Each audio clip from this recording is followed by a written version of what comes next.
A'udzu billahi minasyaitonir rajim. Bismillahirrahmanirrahim. Innallaha wa malaikatahu yusholluna 'alan nabi ya ayyuhalladzina amanu shallu 'alaihi wa sallimu taslima.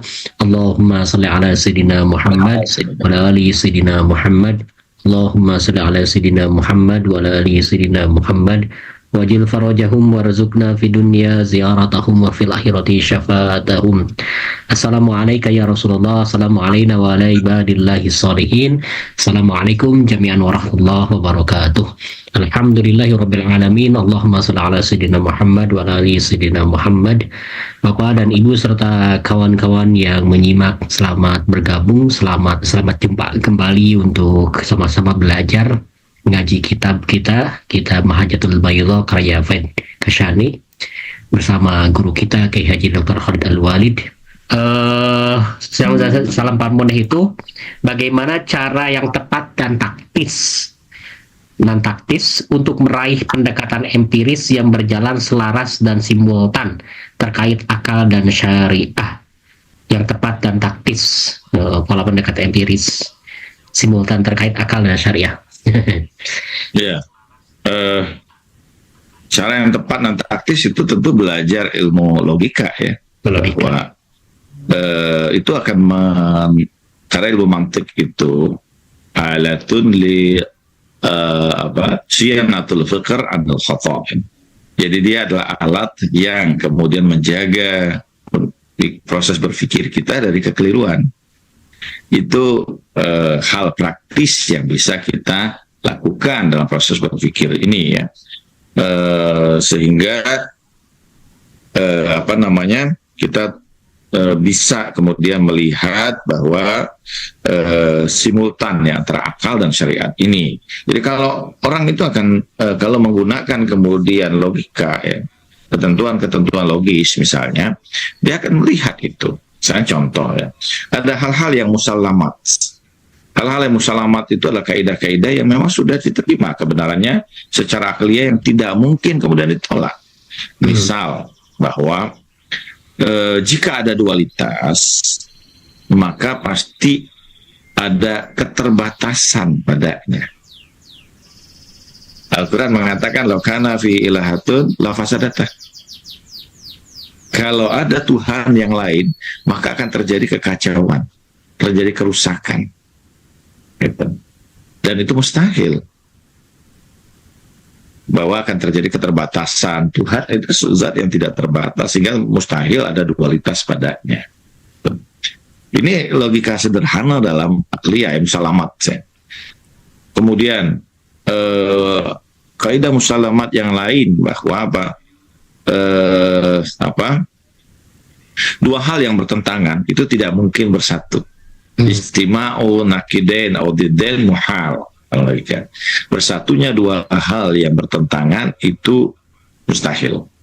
Contoh sederhana bahwa tidak mungkin kita mengatakan bahwa sesuatu yang ada itu pada saat yang sama tidak ada.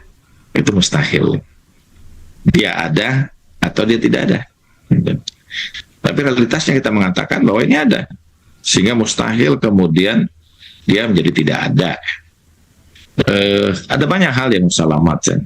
Nah, kita melihat bahwa apakah kemudian ini bisa mengukur juga ya kaidah-kaidah yang musalamat ini yang kemudian sudah diterima secara common sense ya, pada saat yang sama menjadi bukti kebenaran satu ajaran, di mana kalau tidak terjadi kontradiksi di dalamnya. Itu. Kalau terjadi kontradiksi menunjukkan bahwa ajaran itu keliru ya, jelas. Di satu sisi dia bicara begini, di sisi lain misalnya bercara yang lain. Misal contoh yang sederhana bahwa di satu sisi dia mengatakan atau Al-Quran mengatakan tentang hati ya, gitu. Kalau tapi di satu sisi misalnya dia menolak adanya ajaran-ajaran yang mengajarkan untuk pembersihan hati, penyucian batin misalnya. Ini sesuatu yang kontradiktif ya. Misal kemudian dia menerima satu sisi bahwa agama itu akal, tapi kemudian menolak untuk beragama secara rasional, secara akliah. Ini kan kontradiktif, gitu. Ini sesuatu hal yang kemudian kontradiktif, dan kalau kita melihat ini kontradiktif, maka tentu ini sesuatu yang salah. Agama mengajarkan kita untuk menebarkan kebaikan, kasih sayang, tapi kita kemudian melakukan atau menganggap semua orang di luar dari kelompok kita kafir, semua orang dari kelompok kita, di luar kelompok kita itu sesat, misalnya ahli neraka. Ini kan kontradiktif ajaran seperti ini. Bahwa di satu sisi agama ini mengajarkan kasih sayang, mengajarkan nilai-nilai kemanusiaan, tapi satu sisi juga menunjukkan sikap yang bertentangan. Ini cara sederhana kalau kita ingin melihat bahwa apakah agama atau keyakinan yang kita anut itu salah ataupun benar. Nah, jadi karena itu bahwa ini belajar logika, misalnya logika itu mengajarkan cara berpikir yang benar, itu akan mengantarkan kita untuk bisa memahami agama juga secara benar. Karena agama itu logis, ya. Demikian Kang Hasan. Makasih Ustaz. Ada Safrudin dan juga Tony Zip. Ini Safrudin dari Wonosobo, ada Tony Zip dari Sydney, Australia. Luar biasa, terima kasih sudah hadir. Kita bacakan yang dari Adinda Ayu Safitri. Izin bertanya Ustadz, apakah bisa dikatakan bahwa kebuntuan pemikiran seseorang itu disebabkan kurangnya pengetahuan syariat pada diri seseorang itu? Masya Allah, kebuntuan pemikiran. Ya banyak faktor tentu saja ya, bahwa tentu bahwa bisa jadi orang itu kemudian ya tidak mampu untuk dapat memahami satu kebuntuan berpikir itu ketika dia sudah tidak mampu memahami satu persoalan, ya, sehingga mengalami kesulitan untuk sampai pada pemahaman itu. Bisa jadi dia perlu bertanya, berdiskusi dengan orang lain yang mungkin memiliki wawasan atau pengetahuan yang lebih dalam, ya. Bisa juga kan orang itu mengalami kemudian karena tidak terlatih dalam proses berpikir. Tapi bisa juga bahwa kadang-kadang bahwa orang sudah mengerahkan usaha berpikirnya, tapi sampai satu kondisi dia tidak mampu kemudian memahami atau tidak mampu kemudian mencari makna yang benar dalam satu hal tertentu, ya, dalam persoalan tertentu. Ibnu Sina berkata, setiap kali aku mengalami kebuntuan dalam proses berpikirku dalam memecahkan satu persoalan, aku melaksanakan sholat 2 rakaat, menghubungkan diriku dengan Allah Subhanahu wa Ta'ala, dan Allah membukakan kemudian pandanganku setelahnya. Ada kalanya juga bahwa orang harus menempuh jalan ruhania untuk terbuka baginya pandangan akliyah atau pandangan rasional yang benar, ya, soalan itu. Mula sadra itu mengalami kesulitan, kebuntuan dalam memecahkan persoalan. Bagaimana dia bisa membuktikan sesuatu itu objektif, ya, bahwa hasil pengetahuan itu objektif sesuai dengan faktanya, sesuai dengan realitasnya. Suatu saat kata Ibnu Sina, mulai sadar aku sudah begitu sulit, ya, untuk memahaminya. Sampai suatu saat ketika aku berziarah ke makam seorang waliyatullah, Sayyidah Fatimah Al-Maksumah, tiba-tiba terbuka sebuah pandangan padaku dan muncul beragam penjelasan dan jawaban atas persoalan yang sedang aku hadapi. Gitu. Jadi hal-hal yang rohani akan sangat membantu proses berpikir kita. Ini menjadi sesuatu yang penting, ya, bagi kita juga, sehingga kita menjadi proses berpikir kita itu menjadi mendapatkan jawaban, ya, atas persoalan-persoalan yang kita hadapi. Baik, Ustaz, kita bacakan sekarang yang dari Sri Rahmah. Di dunia ini ada banyak syariat dan manhaj. Bagaimana kita mengetahui hingga percaya dan yakin bahwa syariat yang kita pilih mengandung kebenaran? Dan apa yang dimaksud dengan kebenaran? Ini, Masya Allah.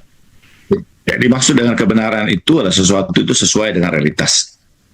Nah, realitas itu ada tingkatannya saja. Ya. Ada itu disebut dengan nafsul amr kalau dalam filsafat. Itu kebenaran yang bersifat eksternal, ya, material bentuknya, realitasnya. Kebenaran rasional tentu kaidah-kaidah akliah dan seterusnya ya. Gitu. Nah ini kan ada ininya masing-masing ya, tingkatannya masing-masing. Jadi untuk menyatakan sesuatu itu benar, apa yang dimaksud kebenaran? Kebenaran itu adalah kesesuaian antara konsep yang ada pada diri kita dengan realitas eksistensinya, realitas eksternalnya. Jadi ketika dia antara tasawur dengan tasdik, ada tasawur, ada tasdik ya gitu, ada konfirmasi terhadap objek itu, sehingga pada tasdik itu didapati hukum benar atau salah dari konsepsi kita ini.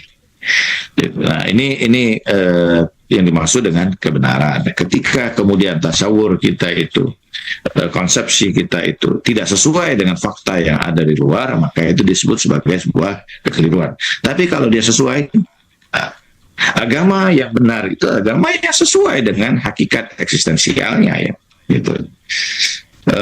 Bagaimana mengukurnya? Ada beberapa ukuran yang sederhana ya. Wah, apakah yang kita ikuti ini suatu kebenaran atau kekeliruan? Pertama, bahwa hal yang paling dasar adalah fitrah manusia. Kalau itu berkesesuaian dengan fitrah pada diri manusia, maka itu menunjukkan bahwa benar. Yang kedua dengan apa? Dengan akal, rasional. Kalau dia tidak ada kontradiktif di dalamnya, semuanya kemudian menunjukkan keselarasan, dari situ terjadi kebenaran. Dan yang ketiga tentu saja secara intuitif. Kebenaran itu selalu menenteramkan. Kebenaran itu menenangkan. Kebenaran itu membawa kebaikan atau kejernihan pada hati seorang hamba ya. Jadi berbeda dengan kekeliruan ya, jelas. Orang akan merasakan ketidaknyamanan. Orang merasakan kegelisahan. Tapi kalau sesuatu itu membawa kebaikan, kebenaran, ketenangan, nah, tiga hal ini menunjukkan bukti bahwa sesuatu itu benar ya. Bahwa minhaj atau kemudian jalan yang kita lalui itu, kita ikuti itu membawa kemudian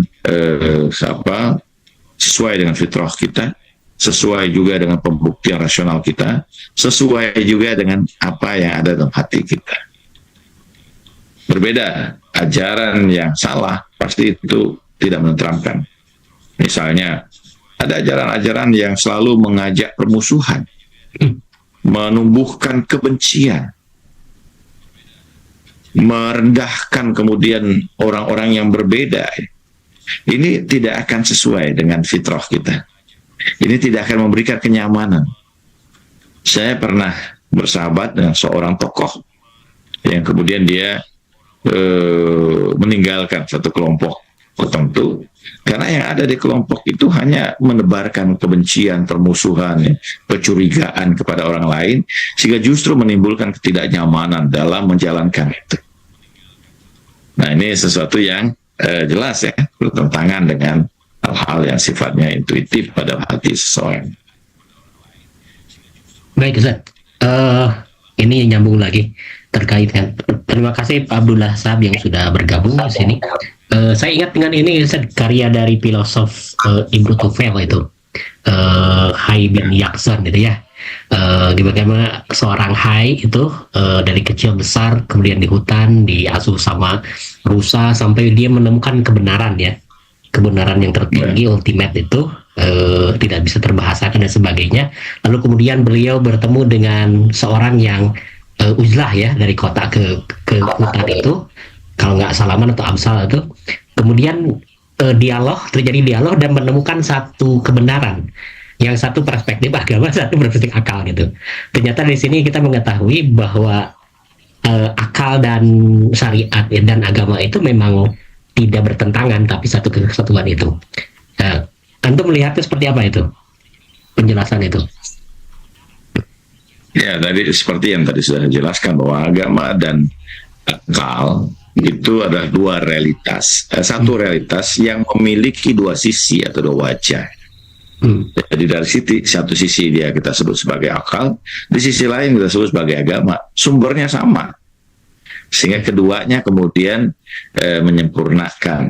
Wah, orang mengerahkan akalnya dengan luar biasa dan kemudian menggali makna-makna agama syariatnya, maka itu akan menyampaikan dia pada puncak kebenaran hakiki. Dan ini adalah bagian dari proses penyempurnaan diri bagi manusia. Ya. Nah, jadi satu sama lain tentu diperlukan dalam kehidupan manusia, ya. Dan satu sama lain itu menyempurnakan kemudian kehidupan manusia itu.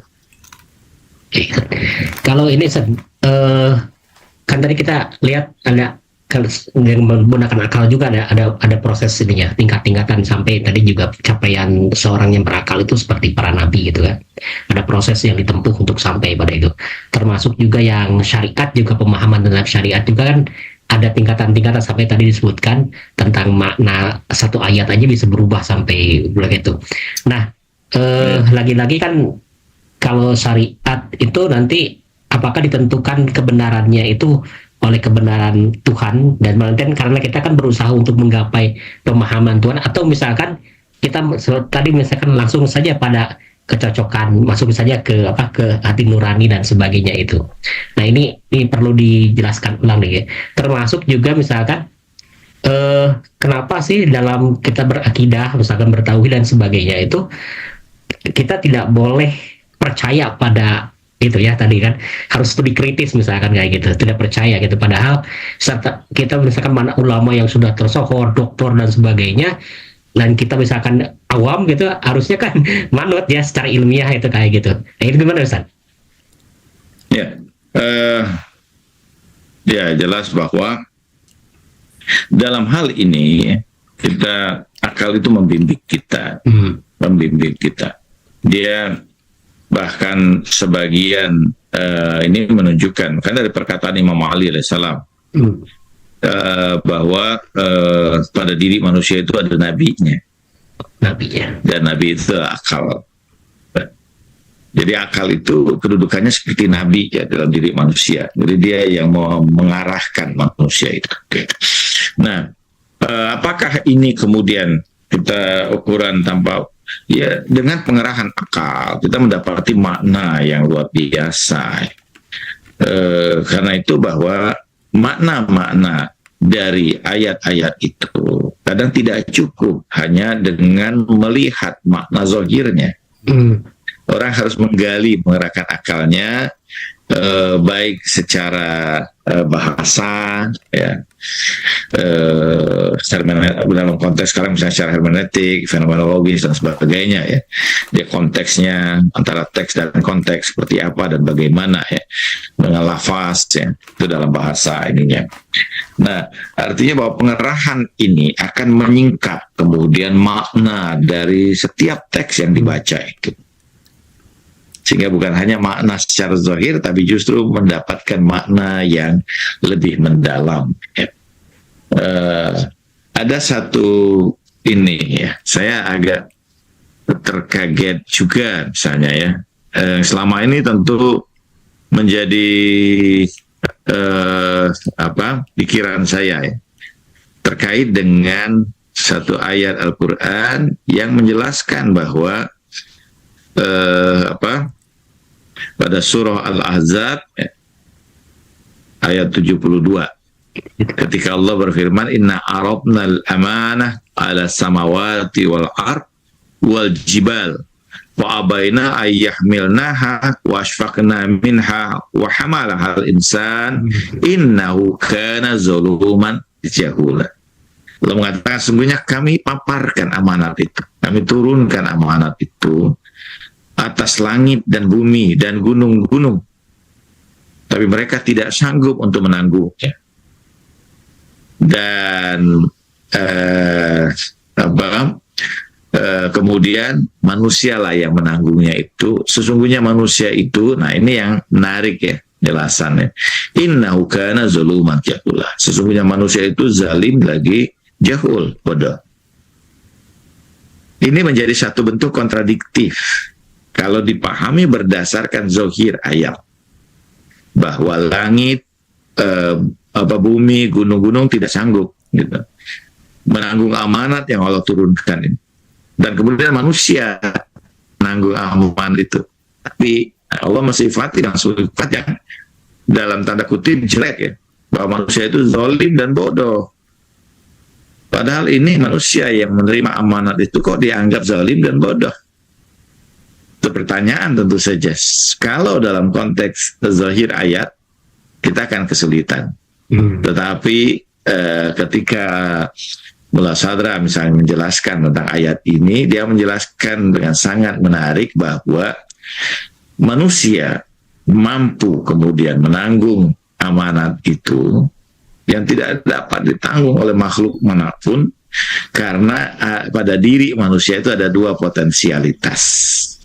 Potensialitas zolum, gelap ya, yang disitulah dia punya potensi untuk mendapatkan cahaya. Sementara jahul itu adalah potensialitas untuk mendapatkan ilmu. Kedua potensialitas itu hanya ada pada manusia, karena itu hanya manusialah yang mampu menanggung amanat tersebut. Ini menarik penjelasannya, menunjukkan pada kita bagaimana ada seorang filosof ya, yang mampu kemudian menjelaskan itu dengan sangat menarik, sangat mendalam, sehingga kita tidak melihat kontradiktif di dalamnya dengan pendekatan akliyah. Masya Allah, luar biasa Ustaz.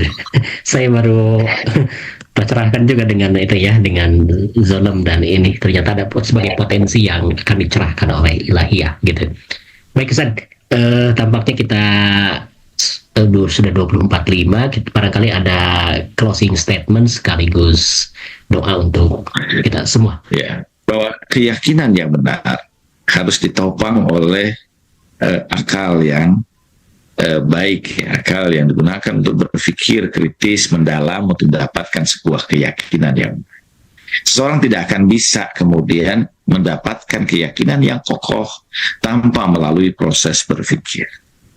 Karena itu bahwa kedua hal ini menjadi petunjuk bagi manusia untuk sampai pada kebenaran dan kesempurnaan. Akal yang baik itu mengantarkan seseorang itu pada pemahaman yang benar, dan syariat itu menunjukkan jalan menuju kebenaran.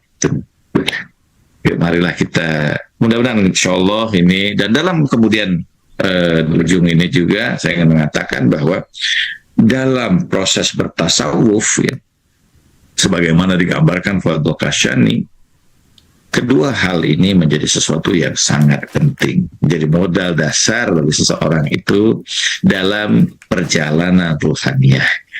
Perjalanan ruhaniyah itu hanya bisa ditempuh dengan kekuatan akliyah seorang dan kebenaran dalam melihat syariat. Mudah-mudahan Allah memberikan petunjuk bagi kita. A'udzubillahi minasyaitonirrajim. Bismillahirrahmanirrahim. Allahumma arifna nafsak fa illam ta'rifna nafsak la na'rif rasulak. Allahumma arifna rasulak fa illam ta'rifna rasulak la na'rif hujjatak. Allahumma arifna hujjatak fa illam ta'rifna hujjatak dalalna an dinina. Wa la tuzigh qulubana ba'da idh hadaitana ya arhamar rahimin. Ya Allah, berikan petunjuk bagi kami untuk mengenal-Mu. Sekiranya kami tidak mengenal-Mu, maka kami tidak akan mengenal Rasul-Mu. Ya Allah, berikan petunjuk bagi kami untuk mengenal Rasul-Mu. Sekiranya kami tidak mengenal Rasul-Mu, maka kami akan tidak mengenal hujjah-Mu. Ya Allah, berikan petunjuk kami untuk mengenal hujjah-Mu. Sekiranya kami tidak mengenal hujjah-Mu, maka tersesatlah kami dari agama kami. Janganlah Engkau sesatkan kami setelah Engkau berikan petunjuk bagi kami. Wassallallahu ala sayyidina Muhammad wa tahirin walhamdulillah rabbil alamin. Wassalamualaikum warahmatullahi wabarakatuh. Waalaikumsalam warahmatullahi wabarakatuh. Alhamdulillahirrahmanirrahim. Terima kasih guru kita yang sudah menyampaikan, menuntaskan pertemuan kita terkait dengan kaidah akidah antara akal dan syariah. Dan kita ketahui dari kesimpulannya, akal dan syariah itu ada satu kesatuan yang tidak terpisahkan, yang membimbing kita, memajukan kita pada penyempurnaan beragama kita. Bapak dan Ibu, terima kasih yang sudah bergabung dalam chatroom, termasuk juga terima kasih yang sudah mengirimkan pertanyaan-pertanyaan dan doa-doanya. Demikian Bapak dan Ibu, kita akhiri dengan bacakan salawat. Allahumma shalli ala sayyidina Muhammad wa Allahumma shalli ala Muhammad wa ala Muhammad. wa ma taufiqi illa billah alaihi tawakkaltu wa ilaihi unib. Assalamualaikum warahmatullahi wabarakatuh.